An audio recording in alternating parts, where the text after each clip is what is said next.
नमस्कार प्यारे विद्यार्थियों। लक्स क्लासेस बालोतरा की यूट्यूब चैनल में आप सभी का स्वागत है। देखिए प्यारे विद्यार्थियों, अपन आपके चौथे अध्याय के बारे में बातचीत कर रहे थे, 8वीं क्लास के, ठीक है ना? तो लास्ट अपन ने कहाँ देखा था, वापस देख लेते हैं वहीं। हाँ, ठीक है। देखो आपका मैं पढ़ा रहा था कृषि, ठीक है ना? कि भई कृषि क्या होती है, किस तरीके से होती है और कृषि कार्य कौन करता है? तो कृषि कार्य करने वाले लोगों को किसान कहा जाता है। ये सारी जानकारी अपन ने देखी थी। उसके बाद में अपन ने देखा था कि जो आपकी कृषि है उसको अंग्रेजी भाषा में एग्रीकल्चर कहा जाता है, ठीक है ना? एग्रीकल्चर कहा जाता है और ये जो कल्चर जो शब्द है, ये लैटिन भाषा होती है उसके एग्री या फिर एगर से बना है, जिसका मतलब होता है मृदा, ठीक है? और उसके बाद में कल्चर शब्द है जिसका अर्थ होता है कृषि। तो 2 शब्द निकल के आ गए। क्या शब्द निकल के आ गए? एग्री प्लस कल्चर, ठीक है ना? एग्री का मतलब तो होता है आपकी मृदा, मृदा का मतलब होता है मिट्टी, ठीक है? और ये जो कल्चर शब्द है इसका मतलब होता है जिसका अर्थ है कृषि करना, ठीक है ना? इसका मतलब होता है कृषि करना, ठीक है ना? तो हिंदी में हो गया कृषि और अंग्रेजी में बात करें तो एग्रीकल्चर, ठीक है? और ये शब्द जो है वो आपके लैटिन भाषा से बना है। उसके बाद में अपने कृषि शब्द को देखा था और कृषि शब्द को अपन ने देखा था कि ये एक प्राथमिक क्रिया है और उससे पहले मैंने आपको क्रियाएँ बताई थी, ठीक है ना? कि कोई भी चीज़ होती है जैसे कि अ, भई जो पेड़-पौधे होते हैं उनसे वस्तुएँ प्राप्त करके फिर उससे परिष्कृत करके कुछ और नई वस्तुएँ बना देना। जैसे भई पेड़-पौधों से आपको पता है कागज़ बनता है। तो ये किस तरीके से बनाया जाता है, तो इसको जो बनाने की जो प्रक्रिया है, उसको अपन आर्थिक क्रिया कहते हैं, ठीक है ना? और अपने भूगोल के अंदर भई जो उत्पादन रूपांतरण की जो क्रियाएँ हैं वो 3 प्रकार की प्राथमिक क्रिया, द्वितीयक क्रिया और तृतीयक क्रिया, ठीक है ना? उसमें अपन ने बात की थी कृषि की, तो कृषि आपकी प्राथमिक क्रिया है, ठीक है ना?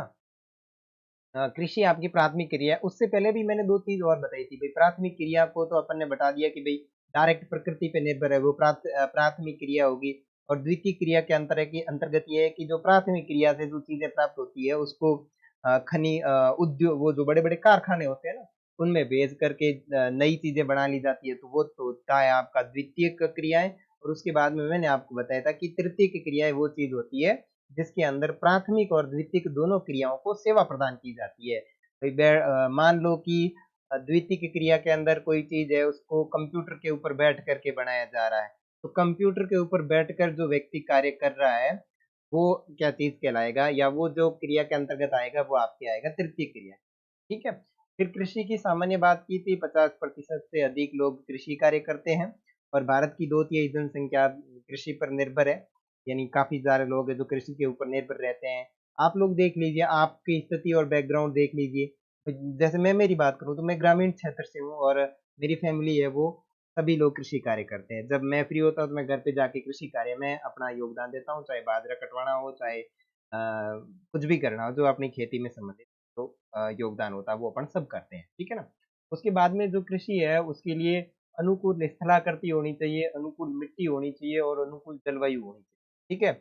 और ये सभी अनिवार्य अंग है और जिस भूमि पर फसलें उगाई जाती है उसको कहा जाता है कृषिगत भूमि, ठीक है?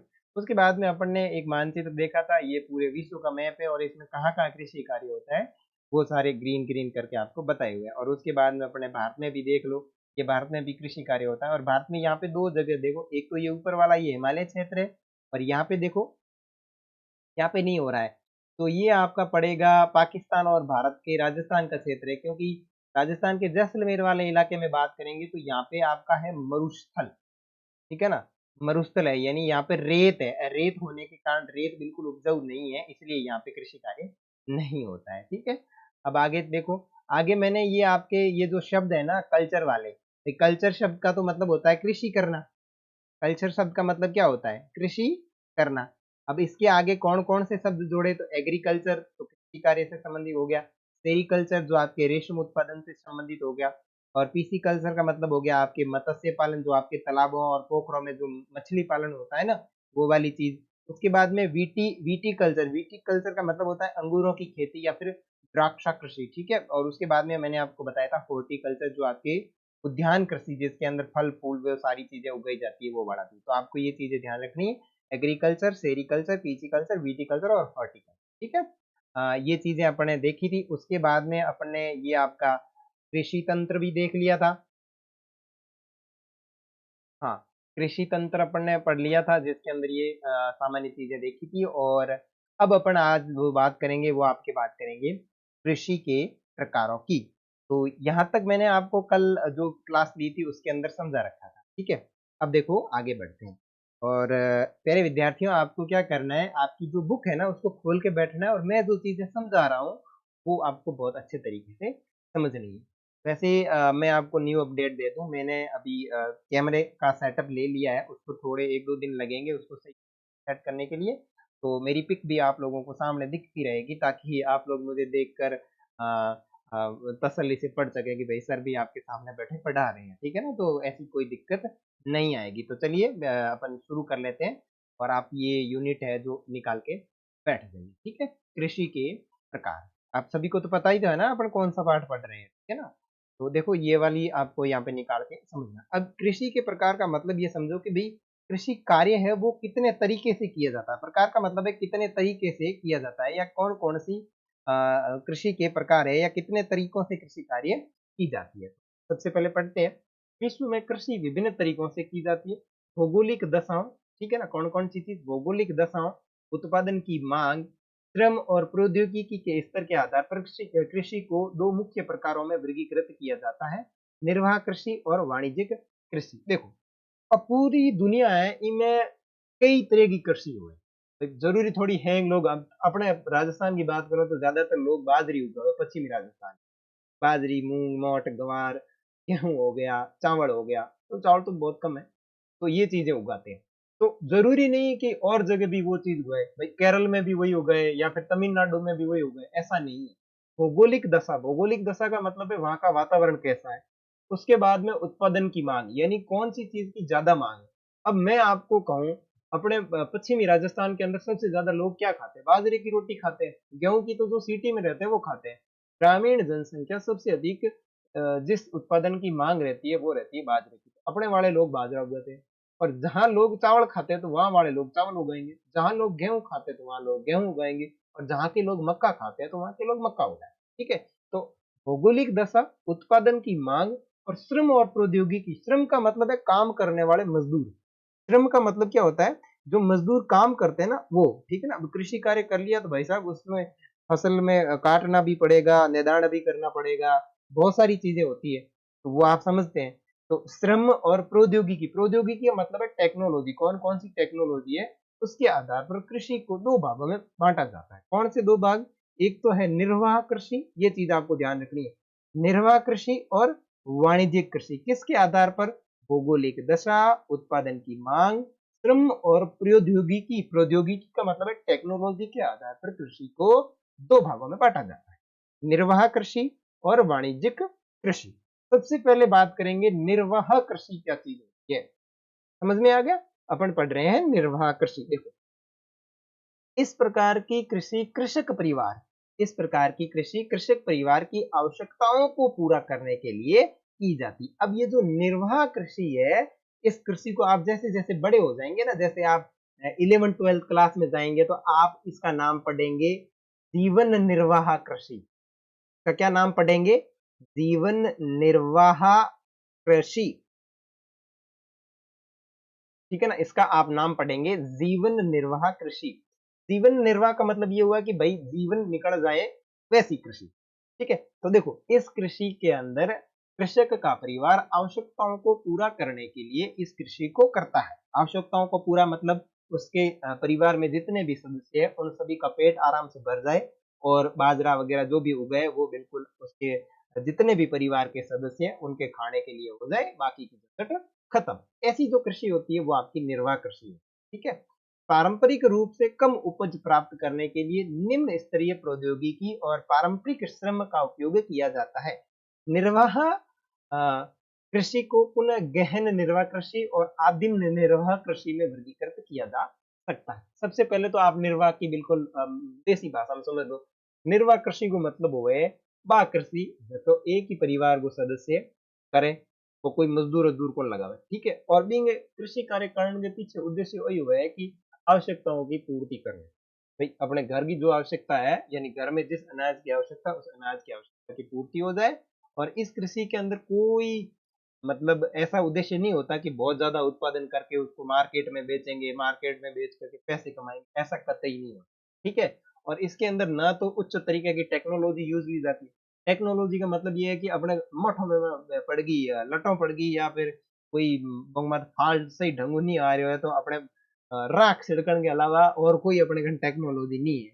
आपको पता होगा जो उच्च तकनीकी वाले जो कृषक परिवार है, वो लोग बहुत ही खतरनाक टेक्नोलॉजी के साथ में कृषि कार्य करते हैं।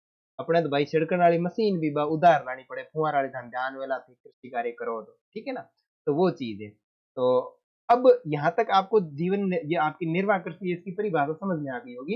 यानी एक कृषक परिवार के द्वारा अपनी आवश्यकताओं की पूर्ति के लिए की जाने वाली जो कृषि है वो निर्वाह कृषि कहलाती है। और इसके अंदर निम्न स्तरीय टेक्नोलॉजी प्रयोग ली जाती है, और परिवार के लोग मिलकर ही इसमें काम करते हैं, यानी श्रम का उपयोग करते हैं। यानी अब आप लोग जो कृषि कार्य करते हैं, या फिर हम लोग जो कृषि कार्य करते हैं गाँवों में, वो आपकी निर्वाह कृषि है।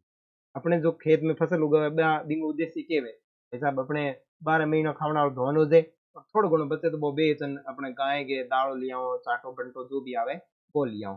इसके अलावा अपना कोई उद्देश्य नहीं रहे। ठीक है। तो ये चीज है। अब ये जो निर्वाह कृषि है, इसको आगे और भागों में बांटा जाता है। तो मैं आपको पहले इधर चार्ट बना के समझा देता हूँ, ठीक है ना। इधर देखो, मेरी बात सुनो, इधर देखो। ये मैं इधर आपके साइड में एक थोड़ा सा चार्ट बना देता हूँ। देखो, कृषि को कितने भागों में बांटा जाता है? दो भागों में। पहला भाग है आपका निर्वाह कृषि, उसके बाद में आपका था वाणिज्यिक कृषि, वाणिज्यिक ये कृषि। ठीक है। ये दो भागों में बांटा। अब ये जो निर्वाह कृषि है, इसको और दो भागों में बांटा जाता है। कौन कौन से भाग है? आपकी आदिम निर्वाह कृषि और गहन निर्वाह कृषि। गहन निर्वाह और आदिम निर्वाह। आपको ये नॉर्मली चार्ट समझ में आ गया? ठीक है ना, इस तरीके से। अब मैं आगे जब अपनी कृषि पूरी हो जाएगी तो मैं पूरा आपको चार्ट बना के और अच्छे तरीके से एक्सप्लेन कर दूंगा, लेकिन फिलहाल आपको यह समझना है कि कृषि को मुख्यतः दो भागों में बांटा जाता है, निर्वाह कृषि, वाणिज्यिक कृषि। उसके बाद में जो निर्वाह कृषि है, यानी जो केवल अपने परिवार की आवश्यकता की पूर्ति करने के लिए जो कृषि की जाती है, उसको निर्वाह कृषि कहते हैं। और इसको और पुनः दो भागों में बांटा जाता है, गहन निर्वाह कृषि और आदिम निर्वाह कृषि। समझ में आ गया यहाँ तक? तो वापस मैं ये चीज आपको बता देता हूँ। हाँ। ओके। अब अपन पढ़ेंगे गहन निर्वाह कृषि। ठीक है। हाँ। गहन निर्वाह कृषि में किसान एक छोटे भूखंड पर साधारण औजारों और अधिक श्रम से खेती करता है। अधिक धूप वाले दिनों से युक्त जलवायु में उर्वरक मृदा वाले खेत में एक वर्ष में एक से अधिक फसलें उगाई जा सकती हैं। चावल मुख्यतः फसल है, और अन्य फसलों में गेहूं, मक्का, दलहन और तिलहन शामिल है। गहन निर्वाह कृषि दक्षिणी पूर्वी एशिया के सघन जनसंख्या वाले मानसूनी में की जाती है। अब देखो, इसमें ज्यादा कोई लोड नहीं लेना। अब ये जो निर्वाह कृषि है, इसके अंदर एक भाग है गहन निर्वाह कृषि, और इसमें क्या होता है, छोटे भूखंड के जो छोटे छोटे भूखंड होते हैं ना, उसके अंदर साधारण औजारों की सहायता से किसान जो है वो अधिक श्रम, यानी अधिक लोगों को इसमें लगाता है और खेती कार्य करता है। ठीक है ना। और धूप वाले दिनों से युक्त जलवायु में उर्वरक मृदा वाले खेत में एक वर्ष में एक से अधिक भी फसलें उगाई जा सकती है। ठीक है ना। और चावल यहाँ के मुख्यतः कृषि का। अब देखो भाई, मैंने यहाँ पे कृषि कार्य किया, ये मेरा खेत है, यहाँ पे मैंने इस खेत को बो दिया, और इस खेत के अंदर जो मजदूर वगैरह लगे हैं, वो जो इसमें काम किया है वो मेरे घर के लोगों ने ही किया। ठीक है ना। घर के लोगों ने कृषि कार्य किया, और इसका उत्पादन इतना ही किया है कि मेरी खुद की आवश्यकता पूरी हो जाए, मेरी आवश्यकता है वो पूरी हो जाए। ठीक है ना। मेरी आवश्यकता अगर पूरी हो जाती है, तो ये आपका कृषि कार्य कौन सा हो गया? ये आपका हो गया निर्वाह कृषि कार्य। ठीक है। अब इसी के अंदर मैं क्या करता हूँ, ये मेरा एक और खेत है, और इस और खेत के अंदर मैंने कृषि कार्य किया और मैंने मजदूर लगा दिए। ठीक है। मैंने इसके अंदर क्या किए, मजदूर लगा दिए, और ये कृषि कार्य हो गया। और इसके बाद में एक फसल मैंने और बो दी एक्स्ट्रा। तो इसी के अंदर मजदूर एक्स्ट्रा लगा दिए, एक बार और फसल उत्पादित कर दी, एक वर्ष में कम से कम मैंने 2 बार फसल उत्पादित कर दी, तो ये जो आपकी फसल या फिर जो कृषि बनी, वो बन गई गहन निर्वाह कृषि। गहन निर्वाह कृषि समझ में आया? पहले तो आप निर्वाह कृषि समझ लीजिए कि निर्वाह कृषि वह होती है जिसके अंदर परिवार की आवश्यकताओं की पूर्ति के लिए कृषि कार्य किया जाता है और परिवार के लोग मिलकर ही उसको करते हैं। अब गहन निर्वाह कृषि इसका थोड़ा विस्तृत रूप है। इसके अंदर क्या करें, परिवार की आवश्यकता के लिए कृषि कार्य नहीं किया जाता है। इसके अंदर एक ही खेत के अंदर अधिक श्रम यानी अधिक लोग लगाए जाते हैं और इसके अंदर जो उत्पादन होता है एक वर्ष के अंदर कम से कम 2 बार उत्पादन किया जाता है। तो ऐसी जो कृषि होती है वो होती है आपकी गहन निर्वाह कृषि। और गहन निर्वाह कृषि के अंदर जिस फसल का सबसे अधिक उत्पादन किया जाता है वो है आपकी चावल। ठीक है, चावल के अलावा अगर बात करें तो आपकी गेहूं हो सकती है, मक्का हो सकती है, दलहन, दलहन का मतलब वो फसलें जिससे दाल प्राप्त होती है, और तिलहन, तिलहन का मतलब होता है वह फसलें जिससे अपने को तेल प्राप्त होता है। ये चीज ध्यान रखना, दलहन का मतलब होता है जिससे दाल प्राप्त होती है और तिलहन का मतलब होता है वे चीज फसलें जिससे अपने को तेल प्राप्त होता है। जैसे आपका तिल हो गया, जैसे आपकी सरसों होगी, जैसे आपका अरंडी हो गया। दलहन के अंदर आपके देखो मोठ है, मूंग है, अरहर है, ठीक है ना, तूर है, ये सारी चीजें दलहन है, ठीक है ना। और गहन निर्वाह जो कृषि है वो आपके दक्षिणी पूर्वी एशिया के अंदर की जाती है, जहाँ संघन जनसंख्या, संघन का मतलब होता है घनी, ज्यादा, ठीक है ना, अधिक, और मानसूनी वाले प्रदेशों में की जाती है। तो गहन निर्वाह कृषि समझ में आ गया। उसके बाद में देखो आदिम निर्वाह कृषि। आदिम निर्वाह कृषि में स्थानांतरित कृषि और चलवासी पशुचारण शामिल है। अब आगे देखो, आदिम निर्वाह जो कृषि है इसको और आपके दो भागों में बांटा जाता है, स्थानांतरित कृषि और चलवासी पशुचारण इसके अंदर शामिल है। ये अपन पढ़ लेते हैं, फिर मैं आपको चार्ट के माध्यम से समझा दूंगा, ठीक है। ओके। अब इसके अंदर अपन देखें, ऊपर एक चीज पेंडिंग रह गई थी, रोचक तथ्य के अंदर देखो, जैविक कृषि, इस प्रकार की कृषि में रासायनिक खाद के स्थान पर जैविक खाद और प्राकृतिक कीटनाशी का उपयोग किया जाता है। फसलों का उत्पादन बढ़ाने के लिए कोई आनुवंशिकी रूपांतरण नहीं किया जाता। देखो, ये एक प्रकार की जैविक कृषि होती है। इसके अंदर क्या होता है कि रासायनिक खाद के स्थान पर जैविक खाद का प्रयोग किया जाता है। जैविक खाद का मतलब होता है गोबर वगैरह, ये चीजें जो होती है ना, कूड़ा कचरा, इससे खाद बनाई जाती है और ये उपयोग में ली जाती है। तो ये इसको बोलते हैं जैविक, ठीक है। अब स्थानांतरित कृषि की बात कर रहे हैं और स्थानांतरित कृषि जो है वो आदिम निर्वाह कृषि का भाग है, उसको पढ़ लेते हैं। अमेजन बेसिन के सघन वन क्षेत्र, सघन का मतलब होता है ज्यादा जंगल या जहाँ पे सर्वाधिक वन क्षेत्र है, उष्ण कटिबंधीय अफ्रीकी, दक्षिणी पूर्वी एशिया और उत्तरी पूर्वी भारत के भागों में प्रचलित है। ये भारी वर्षा और वनस्पति के तीव्र पुनर्जनन वाले क्षेत्र हैं। वृक्षों को काटकर जलाकर भूखंड को साफ किया जाता है। अब ये जो स्थानांतरित कृषि है इसके अंदर क्या होता है, वृक्षों को काटकर जलाकर भूखंड को साफ किया जाता है, तब राख को मृदा में मिलाया जाता है तथा मक्का, रतालू, आलू और कसावा जैसी फसलें को उगाते हैं। भूमि की उर्वरता की समाप्ति होने के बाद भूमि को छोड़ दिया जाता है, कृषक नए भूखंड पर चले जाते हैं। स्थानांतरित कृषि को कर्त एवं दहन कृषि भी कहा जाता है। इधर मैं साइड में कर लेता हूं, आपको समझ। ओके, वापस इधर देखो, अपन ने बात की कि भाई कृषि जो है वो दो भागों में बांटी जाती है। कौन कौन सी कृषि? ये लो सा, निर्वाह कृषि और वाणिज्यिक कृषि, ठीक है। अब ये जो निर्वाह कृषि है इसको पुनः दो भागों में बांटा जाता है।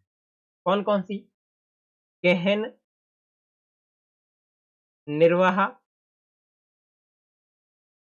और आदिम, गहन निर्वाह और आदिम निर्वाही था ना, गहन निर्वाह और आदिम निर्वाह कृषि, गहन निर्वाह और आदिम निर्वाह, ठीक है, ठीक है। तो निर्वाह कृषि तो वो होती है जिसके अंदर अपन भाई परिवार की आवश्यकता के लिए अपन कृषि कार्य करते हैं। इसको मैं लिख सकता हूँ आवश्यकता। किसकी आवश्यकता? एक ही परिवार की आवश्यकता के लिए कृषि कार्य किया जाता है। और इसमें क्या होता है कि श्रम अधिक लगाया जाता है, प्लस मतलब श्रम को प्लस कर लिया जाता है, यानी और दूसरे मजदूर लगाए जाते हैं। और दूसरे मजदूर लगाने के बाद में क्या किया जाता है इसके अंदर,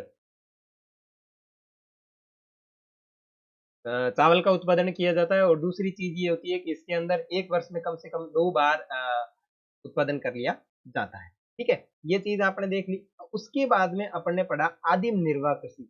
और ये आदिम निर्वाह जो कृषि है इसको दो भागों में बांटा जाता है।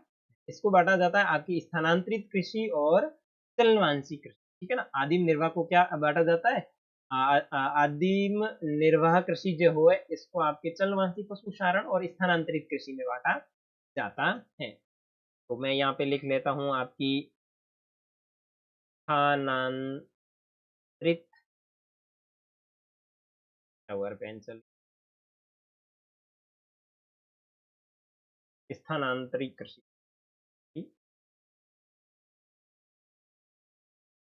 स्थानांतरित कृषि और